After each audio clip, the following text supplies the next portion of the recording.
ನಮಸ್ತೆ ಎಲ್ರಿಗೂ. ಇವತ್ತೊಂದು ಪುಟ್ಟ ವಿಡಿಯೋಸ್ ಜೊತೆಲಿ ಬಂದಿದ್ದೇನೆ. ಅಂದರೆ ಈಗ ಚಳಿಗಾಲ ಸ್ಟಾರ್ಟ್ ಆಗಿದೆ ಅಲ್ವಾ, ಕೆಲವೊಬ್ಬರು ಕೇಳ್ತಾ ಇದ್ರು ಇದು ಸ್ಕಿನ್ ಡ್ರೈ ಆಗ್ತದೆ ಚಳಿಗಾಲದಲ್ಲಿ ಅಂತೇಳಿ.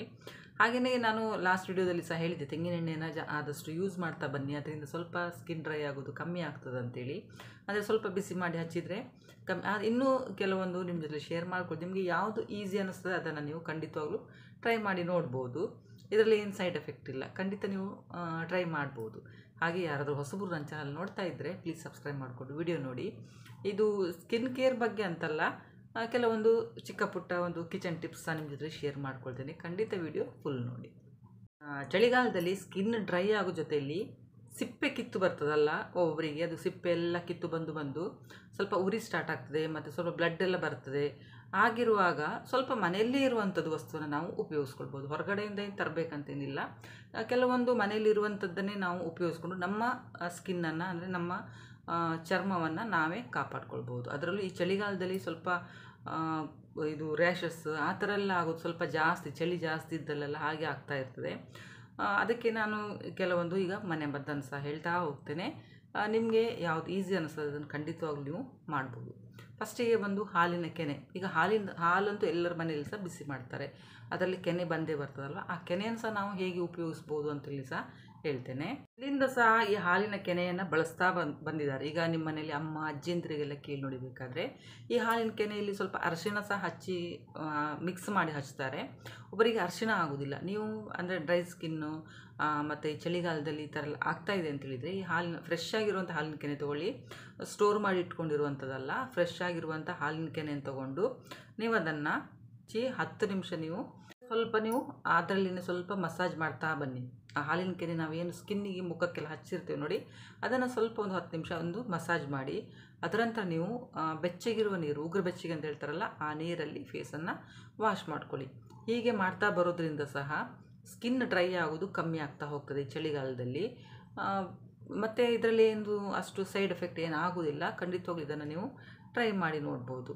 ಸೆಕೆಂಡ್ ಬಂದು ತೆಂಗಿನೆಣ್ಣೆ. ನಾನು ಲಾಸ್ಟ್ ವಿಡಿಯೋದಲ್ಲಿ ಸಹ ಹೇಳಿದೆ, ತೆಂಗಿನೆಣ್ಣೆ ಸಹ ತುಂಬ ಒಳ್ಳೆಯದು.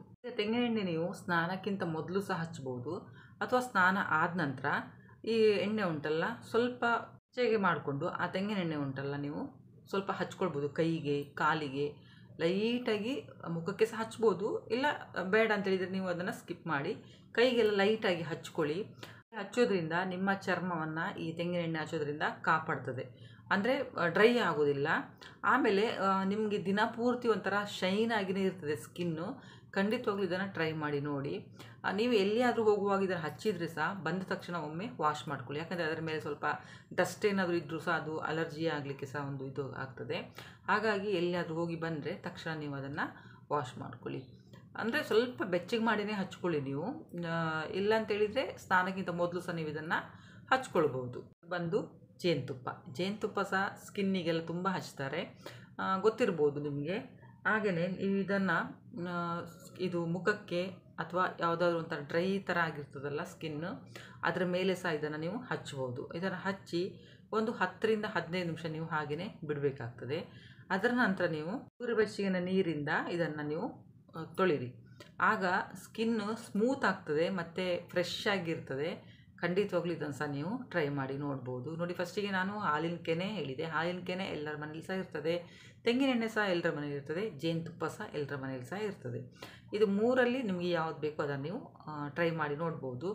ಇನ್ನೊಂದು ಬಂದು ಆಲಿವ್ ಆಯಿಲು ಕೆಲವೊಬ್ಬರ ಮನೇಲಿ ಇರ್ತದೆ, ಕೆಲವೊಬ್ಬರ ಮನೇಲಿ ಇರೋದಿಲ್ಲ. ಇದನ್ನು ಸಹ ನೀವು ಸ್ವಲ್ಪ ಪ್ರಮಾಣದಲ್ಲಿ ಆಲಿವ್ ಆಯಿಲನ್ನು ನೀವು ಯೂಸ್ ಮಾಡ್ಬೋದು. ಆಯಿಲಲ್ಲಿ ವಿಟಮಿನ್ ಇ ಇದೆ, ಅದಕ್ಕಿದು ಡ್ರೈ ಸ್ಕಿನ್ನಿಗೆ ಅಂದರೆ ಒಣ ಚರ್ಮಕ್ಕೆ ತುಂಬ ಒಂದು ಹೆಲ್ಪ್ಫುಲ್ ಆಗ್ತದೆ. ಇದನ್ನು ಸಹ ನೀವು ಸ್ವಲ್ಪ ಪ್ರಮಾಣ ತೊಗೊಳ್ಳಿ. ಸ್ವಲ್ಪ ಪ್ರಮಾಣ ತೊಗೊಂಡು ಸ್ವಲ್ಪ ಬೆಚ್ಚಗೆ ಮಾಡಿಕೊಂಡು ಅದನ್ನು ನೀವು ಸ್ನಾನಕ್ಕಿಂತ ಮೊದಲು ಸ್ವಲ್ಪ ಹಚ್ಚಿ ಮಸಾಜ್ ಮಾಡಿಕೊಂಡು ಮತ್ತೆ ನೀವು ಸ್ನಾನ ಮಾಡ್ಬೋದು. ಇದರಿಂದ ಸಹ ಸ್ಕಿನ್ನು ಡ್ರೈ ಆಗೋದಿಲ್ಲ, ಸ್ವಲ್ಪ ಗ್ಲೋ ಸಹ ಆಗ್ತದೆ. ನೆಕ್ಸ್ಟ್ ಬಂದು ಅಲೋವೆರಾ ಸಹ ಕೆಲವೊಬ್ಬರ ಮನೇಲಿ ಇರ್ತದೆ, ಕೆಲವೊಬ್ಬರ ಮನೇಲಿ ಇರೋದಿಲ್ಲ. ಇದ್ದರೆ ನೀವು ಖಂಡಿತವಾಗ್ಲೂ ಅಲೋವೆರಾನ ಯೂಸ್ ಮಾಡ್ಬೋದು. ಈ ಚಳಿಗಾಲದಲ್ಲಿ ನಾನು ಫಸ್ಟಿಗೆ ಹೇಳಿದೆ, ಅದು ಒಡೆದು ಅಂದರೆ ಸ್ಕಿನ್ನೆಲ್ಲ ಒಂಥರ ಒಡೆದಾಗೆ ಆಗಿ ಉರಿ ಬರಲಿಕ್ಕೆ ಸ್ಟಾರ್ಟ್ ಆಗ್ತದೆ. ಸ್ಕಿನ್ನಿದು ಮೇಲಿದು ಚರ್ಮ ಉಂಟಲ್ಲ, ಅದು ಹೋಗ್ತಾ ಬರುವಾಗ ಸ್ವಲ್ಪ ಉರಿ ಸ್ಟಾರ್ಟ್ ಆಗ್ತದೆ.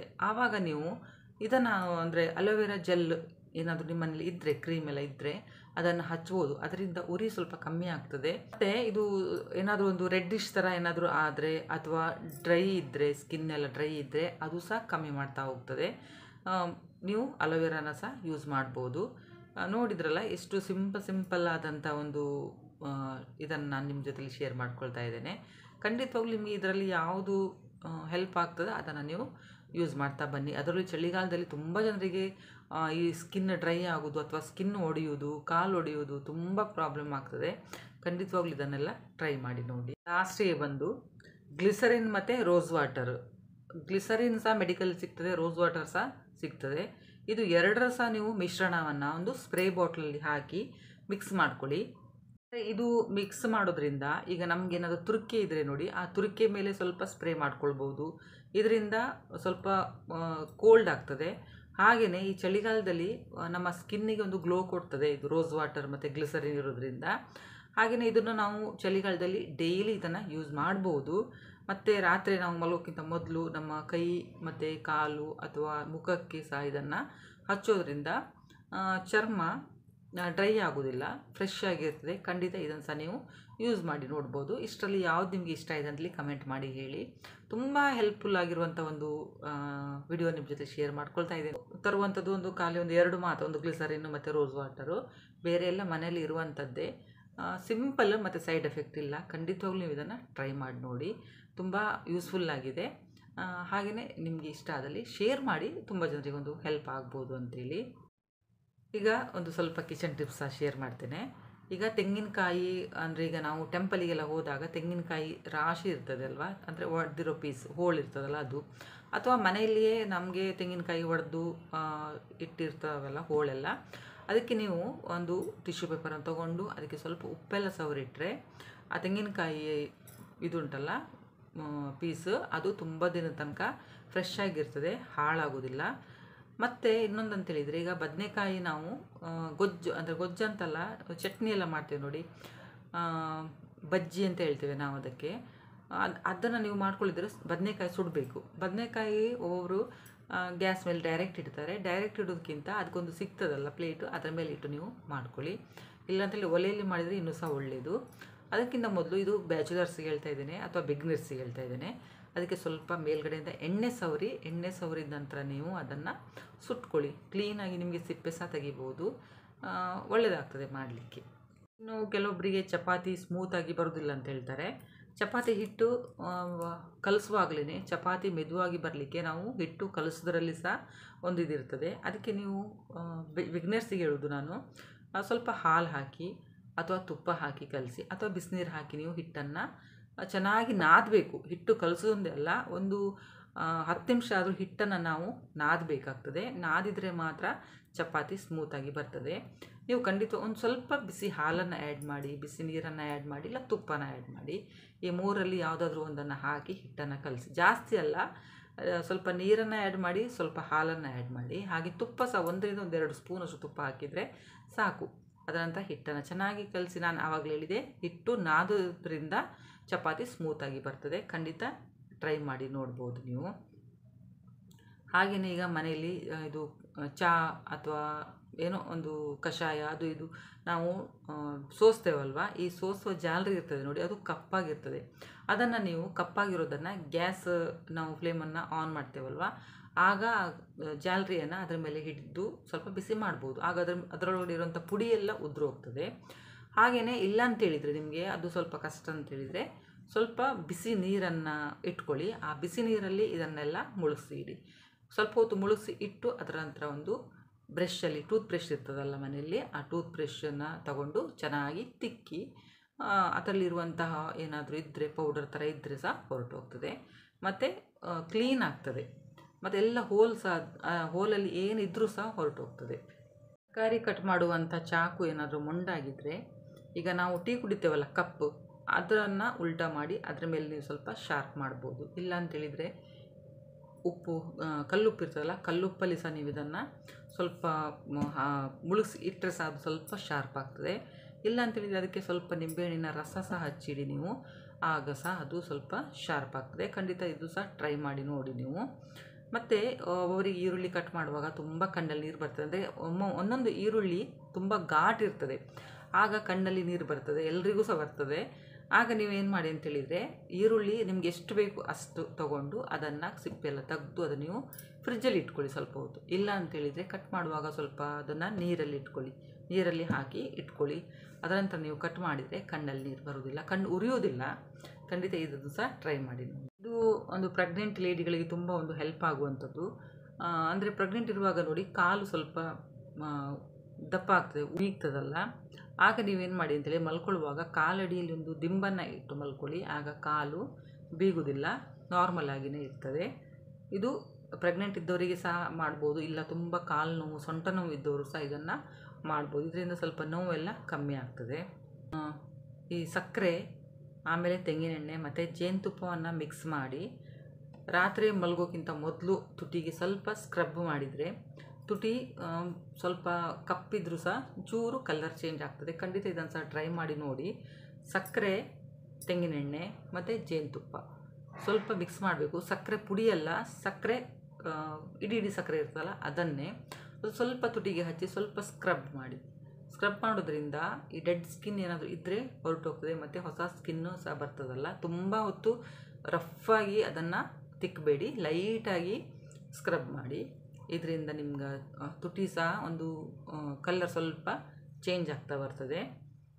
ಆಮೇಲೆ ಒಬ್ಬೊಬ್ಬರಿಗೆ ಅಂದರೆ ಇದು ಏನು ಹೇಳ್ತಾರೆ, ಬೊಜ್ಜು, ಹೊಟ್ಟು ಎಲ್ಲ ದೊಡ್ಡದಿರ್ತದಲ್ಲ, ಅಂಥವರಿಗೆ ಅಂದರೆ ಇದು ಬ್ಯಾಕ್ ಪೇನು ಅಥವಾ ಕಾಲು ಗಂಟು ನೋವು ಅಂಥದ್ದೆಲ್ಲ ಇಲ್ಲ ಅಂತೇಳಿದರೆ, ನಿಮಗೆ ತೂಕ ಇಳಿಸ್ಬೇಕು ಮತ್ತು ಜೀರ್ಣಕ್ರಿಯೆ ಎಲ್ಲ ಕರೆಕ್ಟ್ ಆಗಬೇಕಂತೇಳಿದರೆ ನೀವು ಆದಷ್ಟು ಕುತ್ಕೊಂಡು ನೆಲವನ್ನು ಒರೆಸ್ಲಿಕ್ಕೆ ಟ್ರೈ ಮಾಡಿ.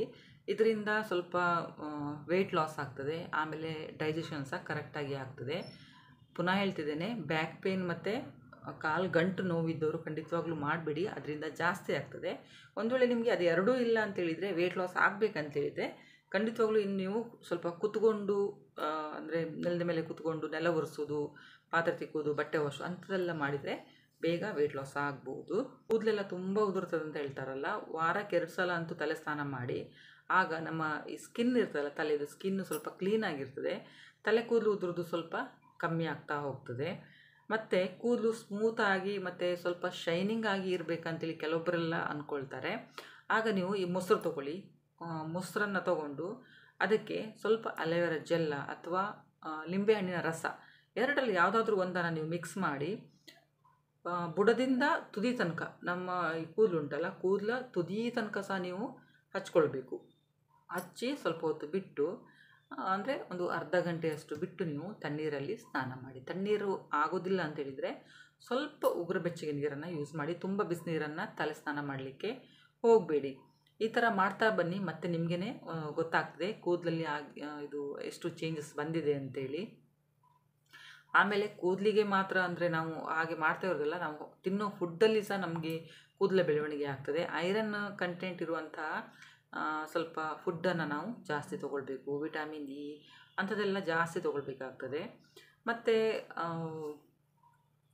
ಕೈದು ಇದು ಉಂಟಲ್ಲ, ಗಂಟಿದು ಇಲ್ಲೆಲ್ಲ ಕಪ್ಪಿರ್ತದೆ ನೋಡಿ, ಅದಕ್ಕೆ ನೀವೇನು ಮಾಡಿ ಅಂತೇಳಿದರೆ ಹಾಲಿನ ಕೆನೆ ತೊಗೊಳ್ಳಿ. ಹಾಲಿನ ಕೆನೆ ತೊಗೊಂಡು ಅದಕ್ಕೆ ಸ್ವಲ್ಪ ನಿಂಬೆಹಣ್ಣಿನ ರಸ ಹಿಂಡಿಕೊಂಡು ಆ ರಸನ ಚೆನ್ನಾಗಿ ಮಿಕ್ಸ್ ಮಾಡಿ ಮತ್ತೆ ಅದನ್ನು ನೀವು ಕೈಗಾಲಿಗೆಲ್ಲ ಹಚ್ಕೊಳ್ಳಿ. ಒಂದು ವಾರಕ್ಕೊಂದು 3-4 ಸಲ ಆದರೂ ಮಾಡ್ಕೊಳ್ಳಿ. ಇದು ಹೀಗೆ ಮಾಡ್ತಾ ಬಂದರೆ ಕಮ್ಮಿ ಆಗ್ತಾ ಹೋಗ್ತದೆ, ಮತ್ತು ಸ್ಕಿನ್ನು ನಾರ್ಮಲ್ ಕಲ್ಲರಿಗೇ ಬರ್ತದೆ. ಒಂದು ಡಾರ್ಕ್ ಕಪ್ಪೆಲ್ಲ ಇದ್ದರೆ ಹೊರಟೋಗ್ತದೆ. ಖಂಡಿತ ಇದನ್ನು ಸಹ ಟ್ರೈ ಮಾಡಿ ನೋಡ್ಬೋದು.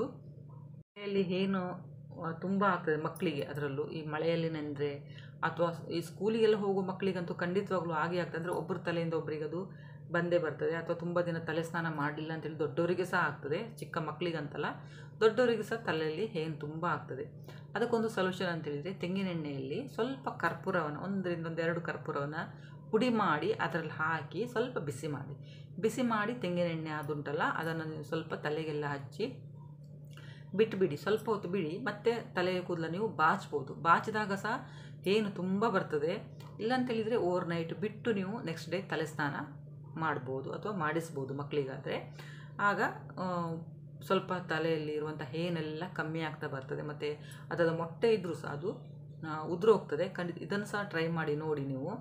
ಏನೂ ಸೈಡ್ ಎಫೆಕ್ಟ್ ಇಲ್ಲ. ಅಥವಾ ಇದು ಕರ್ಪೂರ ಹಾಕೋದ್ರಿಂದ ತಲೆ ಉರಿ ಬರ್ತದೆ ಅಂಥದ್ದೇನಿಲ್ಲ.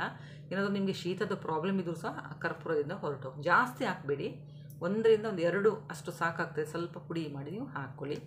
ಇದರಿಂದ ಖಂಡಿತವಾಗ್ಲೂ ನಿಮಗೇ ಆಶ್ಚರ್ಯ ಆಗ್ಬೋದು ಏನು ಹೇಗೆ ಹೊರಟು ಹೋಗ್ತದೆ ಅಂತೇಳಿ. ಮತ್ತು ಇನ್ನೊಂದು ಅಂತೇಳಿ, ಇದು ಸಹ ನಾನು ಪ್ರತಿ ವಿಡಿಯೋದಲ್ಲಿ ಹೇಳ್ತೇನೆ, ತಲೆ ಕೂದಲು ತುಂಬ ಉದುರ್ತದೆ ಅಂತ ಹೇಳ್ತಾ ಇರ್ತಾರಲ್ಲ ಅಂಥವರಿಗೆ, ತಲೆ ಕೂದಲು ನೀವು ರಾತ್ರಿ ಮಲ್ಕೊಳ್ಳುವಾಗ ಕೂದಲನ್ನು ಬಿಟ್ಟು ಯಾವಾಗಲೂ ಮಲಗಬೇಡಿ. ಕೂದಲನ್ನು ಜಡೆ ಹಾಕಿ, ಲೂಸಾಗಿ ಹಾಕಿ, ಟೈಟ್ ಅಲ್ಲ, ಲೂಸಾಗಿ ಜಡೆ ಹಾಕ್ಕೊಂಡೇ ನೀವು ಮಲ್ಕೊಳ್ಳಿ. ಆಗ ಕೂದಲು ಉದುರು ಸಮಸ್ಯೆ ಸ್ವಲ್ಪ ಕಮ್ಮಿ ಆಗ್ತದೆ. ಈಗ ಕೂದಲು ಬಿಟ್ಟು ಮಲಗಿದರೆ ಸಿಕ್ಕಾಗ್ತದಲ್ಲ, ಸಿಕ್ಕಾದಾಗ ಕೂದಲು ನಾವು ಬಾಚ್ಕೊಳ್ಳುವಾಗ ತುಂಬ ಕೂದಲು ಉದುರ್ತದೆ. ಹಾಗಾಗಿ ಆ ಸಿಕ್ಕಾಗುವ ಬದಲಿಗೆ ನಾವು ಸ್ವಲ್ಪ ಲೂಸಾಗಿಯೇ ಜಡೆ ಹಣ್ಕೊಂಡು ಮಲ್ಕೊಳ್ಳೋದು ತುಂಬ ಒಳ್ಳೆಯದು. ಹಾಗೆ ಪುದೀನ ರಸ ಸಹ ತುಂಬ ಒಳ್ಳೆಯದು ಹೆಲ್ತಿಗೆ. ಈ ಪುದೀನ ರಸ ಉಂಟಲ್ಲ, ಅದನ್ನು ನೀವು ಜೇನುತುಪ್ಪದಲ್ಲಿ ಮಿಕ್ಸ್ ಮಾಡಿ ಕುಡಿತಾ ಬಂದರೆ ಸ್ವಲ್ಪ ಗಂಟ್ಲು ಕೆರೆತ ಇದ್ದರೆ ಸಹ ಹೊರಟೋಗ್ತದೆ. ಶೀತದ ಅಲರ್ಜಿ ಪ್ರಾಬ್ಲಮ್ಮು, ಹೊಟ್ಟೆ ನೋವು ಅಂಥದ್ದಲ್ಲಿ ಇದ್ದರೆ ಸಹ ಹೊರಟೋಗ್ತದೆ. ಅದೂ ಅಲ್ಲದೆ ನಮಗೆ ಈ ಮುಟ್ಟಿನ ಸಮಸ್ಯೆ ಅಂದರೆ ಕರೆಕ್ಟಾಗಿ ಆಗೋದಿಲ್ಲ, ಮುಟ್ಟು 15 ದಿನಕ್ಕೆ 20 ದಿನಕ್ಕೆ ಅಥವಾ 1.5 ತಿಂಗಳು ಆ ಥರ ಎಲ್ಲ ಆಗ್ತಾಯಿದ್ರೆ, ಈ ಪುದೀನ ರಸದಲ್ಲಿ ಸ್ವಲ್ಪ ಜೇನುತುಪ್ಪನ ಮಿಕ್ಸ್ ಮಾಡಿ ಕುಡಿದ್ರೆ ಅದು ನಾರ್ಮಲ್ ಆಗ್ತದೆ. ಖಂಡಿತವಾಗ್ಲೂ ಇದು ಸಹ, ಇದರಲ್ಲಿ ಏನು ಸೈಡ್ ಎಫೆಕ್ಟ್ ಇಲ್ಲ. ಇದನ್ನು ಸಹ ನೀವು ಟ್ರೈ ಮಾಡಿ ನೋಡ್ಬೋದು, ಯಾರಿಗಾದರೂ ಈ ಥರ ಒಂದು ಪ್ರಾಬ್ಲಮ್ ಆಗ್ತಾಯಿದೆ ಅಂತೇಳಿದರೆ. ಆಮೇಲೆ ಇದು ಕಹಿಬೇವಿನ ಎಣ್ಣೆ ನಿಮ್ಮ ಮನೇಲಿ ಏನಾದರೂ ಇದ್ದರೆ, ಈ ಮೊಡವೆ ಆಗಿ ಮುಖದಲ್ಲಿ ಕಲೆಗಳೇನಾದರೂ ಇದ್ದರೆ ಅದರ ಮೇಲೆ ಸ್ವಲ್ಪ ಎಣ್ಣೆಯನ್ನು ಸಹ ನೀವು ಹಚ್ಚೋದ್ರಿಂದ ಕಲೆ ಹೊರಟೋಗ್ತದೆ ಮತ್ತು ಸಹ ಗ್ಲೋ ಆಗ್ತದೆ. ಖಂಡಿತ ಇದನ್ನು ಸಹ ನೀವು ಫಾಲೋ ಮಾಡಿ ನೋಡ್ಬೋದು. ಇಷ್ಟು ಟಿಪ್ಸನ್ನು ನಿಮ್ಮ ಜೊತೆಲಿ ಶೇರ್ ಮಾಡ್ಕೊಂಡಿದ್ದೇನೆ. ನಿಮಗೆ ಹೇಗೆ ಅನ್ನಿಸ್ತು ಅಂತೇಳಿ ಕಮೆಂಟ್ ಮಾಡಿ ಹೇಳಿ. ವಿಡಿಯೋ ನೋಡಿದ್ದಕ್ಕೆ ಥ್ಯಾಂಕ್ ಯು.